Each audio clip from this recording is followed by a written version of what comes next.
What's up, YouTubers?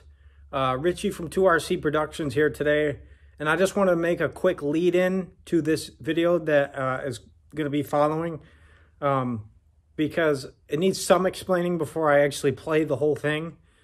So when I was younger, I used to spend the night at my grandparents' quite a bit, and I used to love to mess with my grandpa. I mean, I probably still would be doing it if I was a little younger, but I used to love to mess with him. It was hilarious. And this video is just one showcase of that.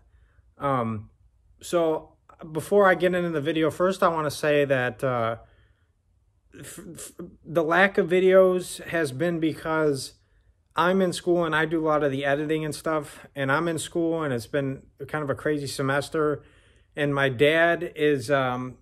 he's constantly doing stuff. My mom, it's just been a busy year for, I think, everybody. But that's why there's been a lack of videos. It's not because we don't want to post, or it's just because we're all kind of consumed right now. And hopefully this winter, I get done in, like 2 weeks for winter break. And hopefully we can get some more videos up, just of random things. But I guess this will kick it off. But I wanted to make a lead-in to this video. Like I said, I always used to love to mess with my grandpa. And this one time I was spending the night, and I don't know, I just got the bright idea that I wanted... He has his man cave down in their basement where he's got, a big TV and, the stereo setup and all that. So he used to go down there, and then he'd turn all the lights off. And then he would just stay down there and he wouldn't want to be bothered. But of course, I would want to bother him.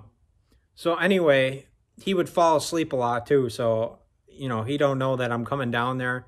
And it's kind of hard to explain, but the stairway was dark and then the basement was obviously dark. So I can open the door and it wouldn't be like light shining through. He wouldn't know that I was actually coming in, especially if he was sleeping, which in the video he is. So what I did for this video is I set up my phone, and I set it up in front of him on his table. And then I took my grandma's phone and I was calling him from my grandma's phone.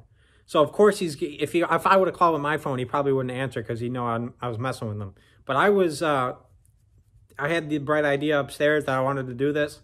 So what I did was, and I'll let the video kind of speak for itself, but initially I set my camera up, and then I put his phone, he was laying on the couch, and I put his phone right here, like by his ear, so it would scare him when I called. And so then I put his phone there, and I opened the door, I crawled, and I set his phone by his ear. And then I went behind the couch, and it's the basement, so it's pitch black, so he doesn't know I'm there. So I went behind the couch and I called his phone with my grandma's phone while my phone was recording. And the video is the result of that. And I want to say that this was probably, I don't know if I said this already, but this was probably like 10 years ago or more. So I've had this, I'm sitting on my computer, and I thought it would be a good time to post this because it's hilarious. So enough of me rambling, onto the video. Rellis began to sing, and he sang like no other canary had sung before. Abe talks and he talks and he talks. Abe Rellis comes along and really blows the lid off of everything, and basically he was the first guy to say there was a national syndicate. He talked about bosses and rackets coast to coast, detailing the board of directors and how the syndicate worked. Once Rellis started, he didn't let up for 12 straight days. During the 2 weeks of debriefing, Rellis filled 25 steno books.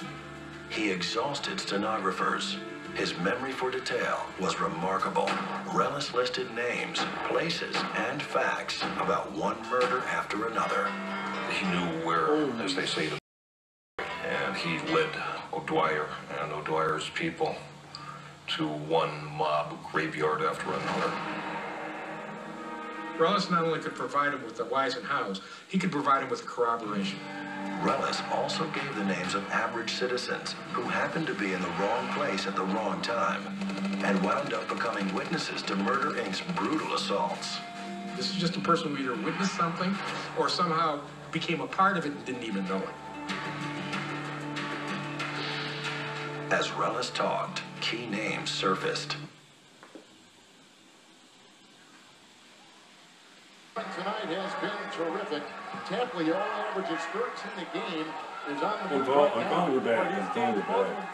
up on offense. You got pretty decent defense, but a lot better offense right now. Just a minute ago, I told you they were shooting 39%. Well, that's all the way up to 48 now. Really, on those last 2-3 minutes on those possessions. About 4, under 3 to play. Here comes Grant. Ignite. And picked off by Templin. Now is not the time to go Western Union, man. You've got to be sure as guys are taking some gambles and risks on the passes on defense. Thames with the moves and Harry Happy Mayone, Frank the Dasher Abundando, Harry Pittsburgh Phil Strauss, and one of the biggest names of all, Louis Lepke Buchalter, who was already in custody from his arrest the year before. The district attorney's office finally got the break they were looking for, but they knew they still had a long way to go, and it would be an uphill battle to the very end. We don't know what to expect and what we're going to confront. There he is. Right there. Are we all together? Get this guy locked up. Police!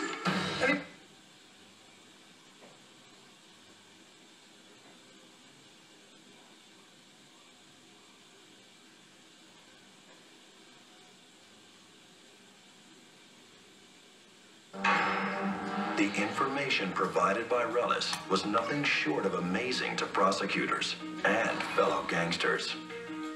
Like rats abandoning a sinking ship, they fell like dominoes. They were in serious danger of going to prison, but more likely going to the electric chair.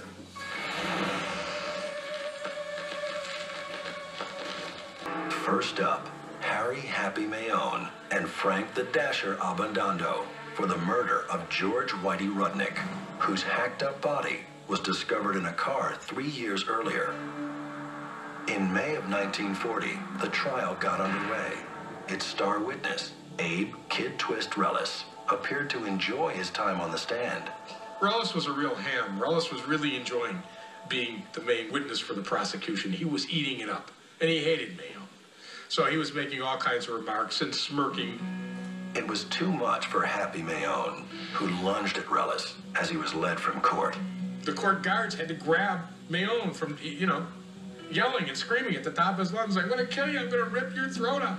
He was so angry that Abe Rellis, who was just as guilty and had just as much blood on his hands for the murder of Rudnick, was going to sit there, talk about this case, what he had done with these two guys, and was going to walk free.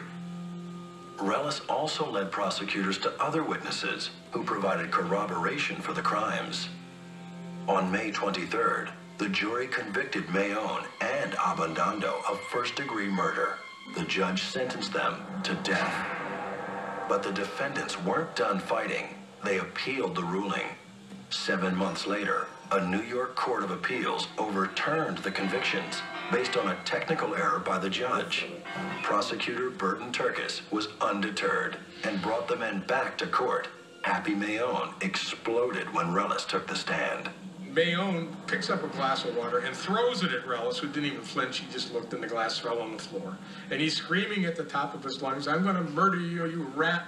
Again, the jury found the pair guilty, and this time, the convictions held up. A judge sentenced the two to death, and on February 19, 1942, they paid a visit to the electric chair. In September 1940, Harry Pittsburgh Phil Strauss went on trial for the murder of Puggy Feinstein, the man who was strangled, dumped in a vacant lot, and set on fire. Martin Bugsy Goldstein was his co-defendant. Goldstein seemed to take it hard when Rellis, his old business partner, testified against him.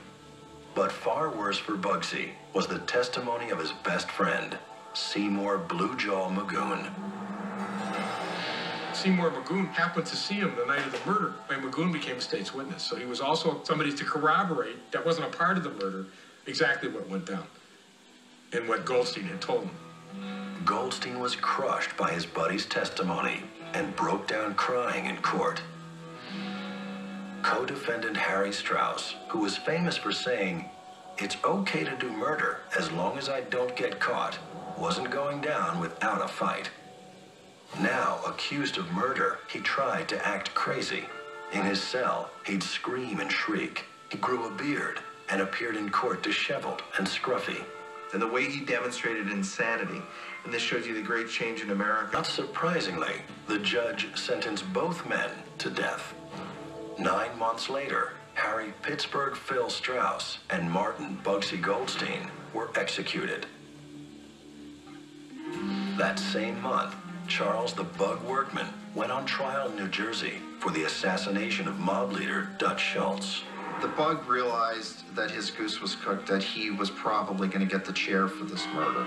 He negotiated a very quick deal against the advice of his attorneys to plead no contest to the murder of Dutch Schultz. A judge later sentenced Charles the Bug Workman to a life of hard labor at Trenton State Prison. Prosecutors were riding high. They succeeded in getting 4 executions and 1 life sentence. Burton Turkis was the guy who put these guys in the electric chair. In fact, he was so effective at putting these guys away, they started calling him Mr. Arsenic. But Mr. Arsenic still had one major case ahead of him against Murder Inc. leader Louis Lepke Buchalter. The stakes were enormous. Never before had prosecutors sent a top mobster to the chair for his crimes. And the Lepke case would take an unexpected turn involving the star witness. Hi, I'm Tim Goey. And I'm Taylor Baldwin, and these are Hot Booties. Tim, Hot Booties are the greatest solution to cold and achy feet ever discovered. Slippers? Oh no, Tim.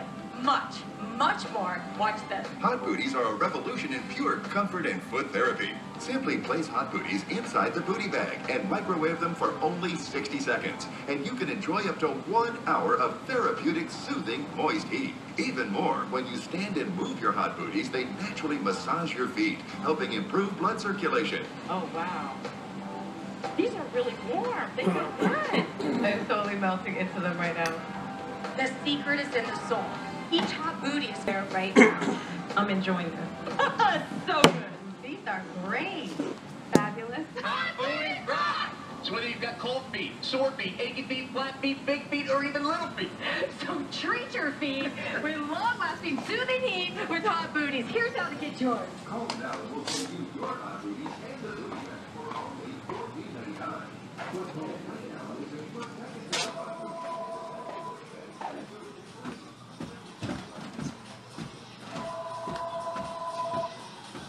Yes. Your phone's here. Huh? Whose phone is this? Okay. Is it Richie down there? Oh, he was that. You scared him. Oh my gosh. Richie's No, this was funny. He found, wait a minute. You gotta watch this whole thing.